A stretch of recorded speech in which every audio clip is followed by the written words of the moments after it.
You're muted, Reverend. Oh, there you go. Yep, got it. Thank you. Hey, everybody. It's been a few weeks since I've been here. I hope everybody's doing well. Hello, everybody in Facebook, too. I'm Reverend Lyssa Bozeman from Montgomery, Alabama. I serve the Mobile Center. And excuse me, tonight we'll be talking about our amazing universe and our part in it. Ernest Holmes calls the universe the universal or the conscious mind. He defines the conscious mind as the intelligence in the universe which reveals itself in all its creation. Its creation is so vast and awesome that we can, in our lifetime, only scratch the surface.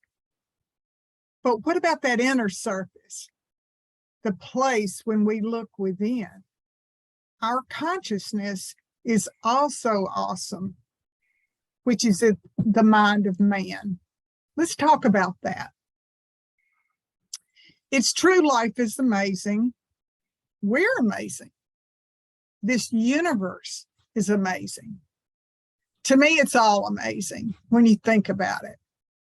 The universal one thing that unifies and connects us is consciousness.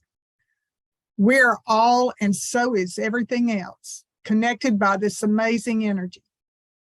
Talk about the new frontier. Space has nothing on the subject of consciousness. Our continued focus and curiosity of consciousness may be the one thing that changes the universe forever. According to the late Dr. David Hawkins, I quote, "Understanding the nature of consciousness is the most important subject of all to be learned because it underlines all human experience and enterprise." Close quote. You know, if each one of us would apply what we now understand today, life as we know it will change. Who knew that we each have a part in transforming this planet? What a gift we've been given. The question is, how will you use your gift? Let me show you how. First, each level of consciousness has its own view of life, of yourself, of God, and your emotions. Did you know that?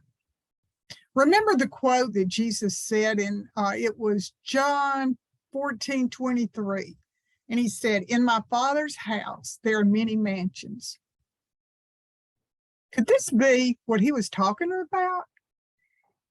There are high and low energies in the body of consciousness. What I'll say, positive or negative. That's why some people do horrible things and react differently than those who are loving and peaceful. And that's the reason. They're in a level of consciousness that dictates how they feel and think.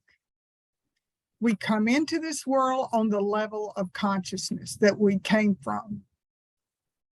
Our emotions and other factors give us a clue to our level we are experiencing, such as shame. Shame has a level as well as love, anger, or fear. No level is better or easier than the other. But what a tool we have now to inspire us to become more loving and compassionate. What a beacon of hope we have for those who are suffering and desire something better in their life. There is a way out of suffering by using this new map of consciousness written by Dr. Hawkins that can pull us out of addictions. It can pull us out of pain and fear. Anyone can use it, whether you're religious or not. Choose positive will realize your fullest potential.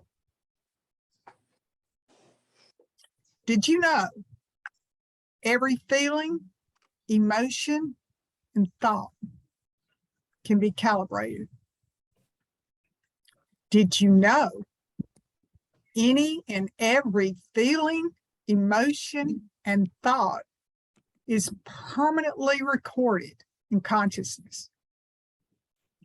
Our biggest problem spiritually is the self-centered ego, and it takes courage and commitment and dedication to overcome it. And this will be a talk at a later time. When we do finally commit ourselves to something larger than us, we actually raise our consciousness and come from a higher place. Did you even know that war actually serves a purpose when we're evolving spiritually? In fact, everything serves a purpose in consciousness. As we evolve spiritually, we discover our compassion for mankind. When you live in lower levels of consciousness, such as guilt and fear and anger, you can't help but lie, kill, or steal. That's your reality. That's how you act.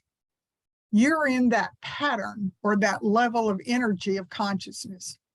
Knowing this gives us a whole new perspective, not to judge others, those who act in ways that seem bizarre or cruel. Remember, they're in a pattern that reflects their response. Our new response is, now we know how life gives us trials for a purpose. And it is in that trial that we learn faith, we learn love, and most important, the higher power, God. Think about it. Didn't you finally seek something other than yourself after your trials? Life will send you people that will teach you and guide you to the place where you need to be. In fact, I'm looking at a few of them right now. Remember, too, that love will bring up its opposite. If you're committed to become more loving, you can bet that life will bring you the opposite and equal reaction. This brings me to a recent experience that took me by surprise, and it turned out to be a life lesson for me. And I mean by surprise. The story goes, and I won't go into a lot of story because it's something else that I want to get toward, but I need to give you a little bit of hint of the story. A new family moved closely to me recently. I went over and introduced myself and gave them my card to call me if they needed me. I'm one of the welcoming people in our neighborhood. One day, another neighbor called me panicked, and I mean panicked, that she had heard this horrible fighting going on at this new neighbor's house. And she begged me to come out and hurry. I said, okay. So I ran quickly out of my house, and I did hear the fighting and screaming from many people in there. I heard threats, so I called the police. Long story short, it was a case of spousal abuse. When the police rang the doorbell, the man ran out the back of the house and jumped the fence and took off to escape. I knew exactly where he had gone, and I told one of the officers that I'd find him, that we could all find him. We did. They booked him and took him downtown, and he was back within that day. Won't go into that, but I want you to know a little bit of the background. That same day, he came over to my house, and I have French doors on the front door that are glass. And I came to the door, and there I saw him. He was yelling, screaming, and threatening me. And rather than getting scared, it was like I was an observer. And I just observed how he went on, blaming me for the problem he had created. And he went on, and I was never scared. I was just like, look at his body. I mean, he was tense, he was cringing, and he was telling this most bizarre story about me. And I was going, I couldn't even believe what he was talking about. And he believed it. And he drew me in. And I'm telling you, this kind of energy can draw you in. And that's what I want you to remember. Lower energies can draw you in with, I mean, suck you in without you even being aware. And it was with all the things that I know what to do, I was brought in and I started defending myself. And he didn't listen to one thing I said. In fact, it made him mad. And he went on and on. Finally, I walked away and he did too. And as I stood there, I was just shaking. I thought, how in the world did he figure this thing? How did he even think this? I ended up with a fever blister, a defeated ego, and a broken heart. And I knew I knew I had done wrong. You never, ever defend yourself with a negative person. You keep quiet or either walk away and send them love. But when you walk away, they get to be in their own negativity. I was caught up in his energy, and I'm telling you, I felt it. Lesson learned. And as the saying goes, sometimes we're the teacher and sometimes we're the student. Take it from me, that day, I became the student. And that's how the energy of consciousness can work. I'll never forget it. That was my lesson learned, the 10th time, I guess. As we continue learning about this amazing existence of consciousness, Bloom Revolution is asking us all to do this for the benefit of all mankind. To raise your consciousness would be to have a spiritual voice in everyone's life. What does that mean? Whether you know it or not, you're here on a spiritual journey. Your journey can be beautiful and amazing when you become aware of your thoughts and your ideas and your feelings, your environment and your emotions. These are the things that determine your level of consciousness. Anything that is unloving, angry, negative, or fearful is low consciousness. In fact, in that map of consciousness I was talking about, it proves that every feeling and thought, concept, image, and substance can be calibrated as either positive or negative. Well, that's easy to remember. This reveals the nature of the consciousness. Anywhere and any time can be explained and documented. Anytime. Anything that has ever been or will ever be will radiate a frequency or vibration permanently in consciousness. Think about that. Nothing's ever erased from the beginning of time until now. How amazing is that? We use principles and laws to change our consciousness from lower to higher states as we use the gift of love within us that changes the world. Your commitment to evolve can actually change things for everyone. What a power love can be. Isn't it amazing that we have all this power that we're walking around with and didn't really realize that? Love is the highest power there is, and we can use it. Consciousness is evolving simply by our being aware that it is evolving. If you think sending positive thoughts to a person, to a group, even to the past, even to people that have transitioned, think again.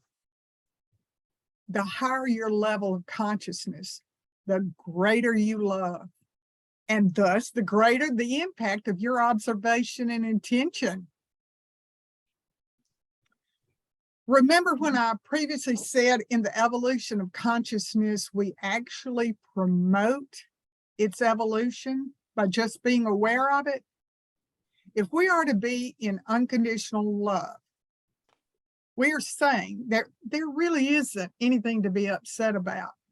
I'm learning. That's a process I'm learning. In landmark education, there is no meaning to life except the meaning you attach to it. How you feel about these facts determine your level of consciousness. So any problem that comes up can vanish just by changing your perspective on it. Change it to a higher level of love. There's no need to fix anything. All we have to do is change the way we feel about it. Yes, support groups are very helpful. And of course, all our spiritual avenues can be too. Their goal is to practice love and lift you to a higher place. And on some level, we're all supporting each other and raising our consciousness at the same time. Now that's incredible. We're all working together and not even realizing that we're all working together. Thank you, consciousness. And when you think of love, I mean the existence of love, I think that's amazing too. I think awareness is amazing. The fact that love even exists is awesome, and it feels good. Once we have the intention of kindness, respect, gratitude, and consideration for all that is, including ourselves, that alone is transforming. Love is the catalyst that brings about awareness. Did you know that love is a state of awareness? It is a way of being in our world. When we desire to make others happy, that overrides selfishness. The more you love, the easier it is to love. Love blossoms finally into joy, which is our highest state of being. In Bloom Revolution, your evolution of your consciousness will be the greatest gift you can give. As you bloom, the world becomes a better place. So here's 6 facts that I would want to show you about consciousness that can change life as we know it right now. And the fact we are connected to everyone and everything is important too. So here we go. Number 1, consciousness is awake and aware. Number 2, consciousness is creative. Once it creates something, it keeps it in balance. Number 3, consciousness is dynamic. It calls upon energy for action and change. Number 4, consciousness is whole. It permeates everything equally. Number 5, consciousness is self-organizing.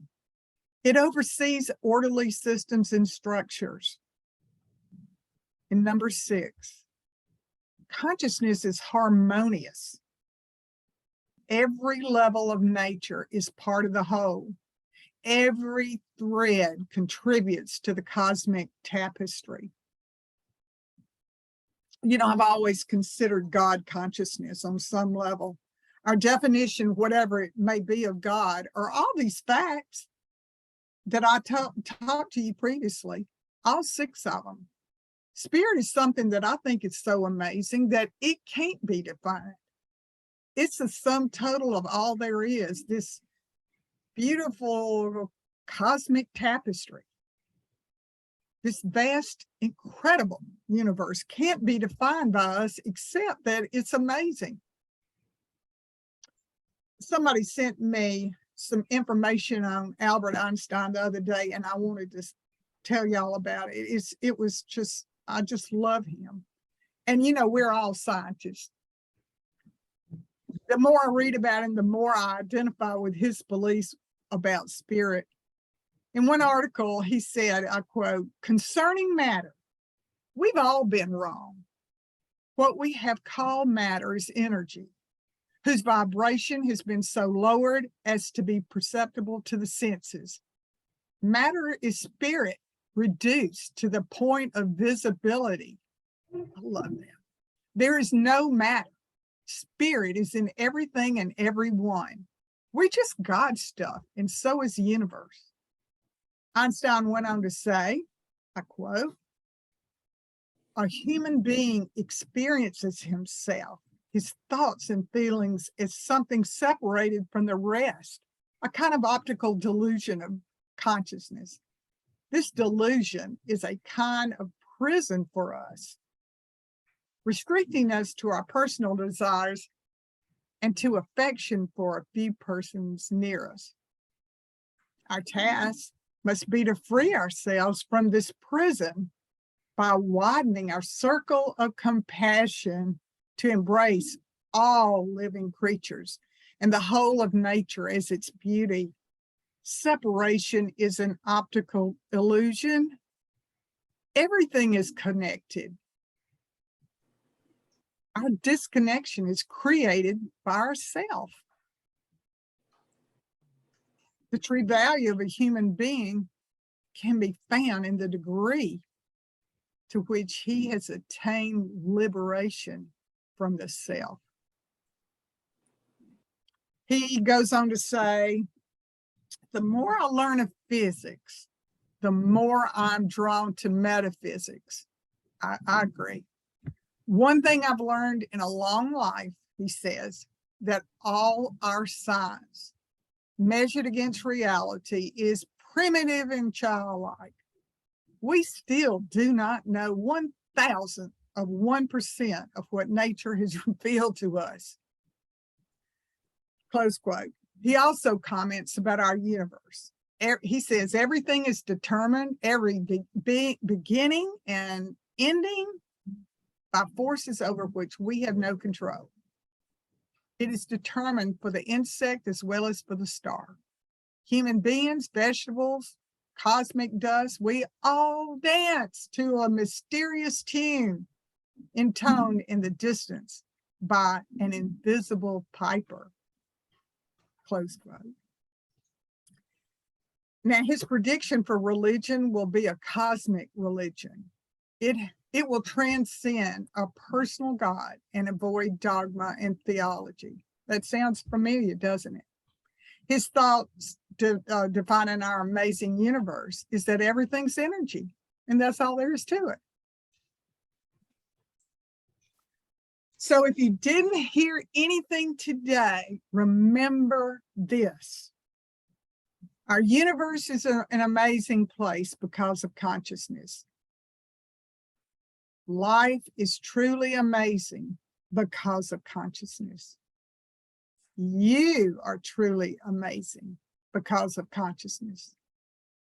Would you have ever thought that each one of us has the power to create the heaven we all hope to find, such as happiness, safety, beauty, abundance, and peace, by just using consciousness as the solution? By being positive, using the energy of love, we're going to create our own place here on earth. With all these new bits of information about consciousness, my question is, what will you take from today's talk? We know consciousness is creative and it always balances itself. We know it's self-organizing because the universe works. And we know consciousness is harmonious because we are all a part of the whole. But how will you use this information to serve this planet, or will you? By committing to be positive and loving, you will raise your consciousness, and so will ours. Being the commitment is what Bloom Revolution is all about. In other words, You're aware of creating your spiritual evolution to support the whole. When you bloom, the world is a more beautiful place. I just think that's amazing. Now, before I finish, I have a treatment I like to end, and it's not a short one, but I made it for the planet. And if I have time, I'd like to do it, if that's okay. Yeah, go ahead. Okay. So this is a prayer for a treatment for our planet. I call it a prayer for our planet. Today, Divine Spirit, I know you are the one creator, the one life, and the love that surrounds us all. My prayer includes the people, the animals, the plants, this beautiful planet, and all the amazing creation that has appeared as the universe. I know we are all connected, and we all share this connection with the one life. This one life is totally responsible for all creation, being all there is. It is in this knowing and this gratitude that I speak my word, realizing my connection to all that is now, all that has been, and all that will be. I know there is peace with justice. Freedom-loving people unite this planet, making it a world that works for everyone. Love and peace are present everywhere. I'm in unity, in clarity, and complete calm. My faithfulness is my spiritual conviction to the common cause of liberty and justice for all creation. Knowing the destiny of the world is within me, I know the love and the one spirit residing in me and all creation is expressing on our planet now. I am a peace ambassador to all I meet. Love, kindness, and generous compassion is mine to give. This world is reaching its magnificent destiny through me as well as others. My greatest freedom and our highest good becomes the one love existing in us all. This is our world now. And so I ignite my prayer with confidence and with clarity for our beautiful planet's unfoldment. I am so grateful for this inspiration that has taken these thoughts to the creative law as I release this prayer to the one life, knowing that it has already said yes, as it creates true freedom and peace for us all. I let go and let God, knowing all is possible. And so it is. Thank you. Thank you. I will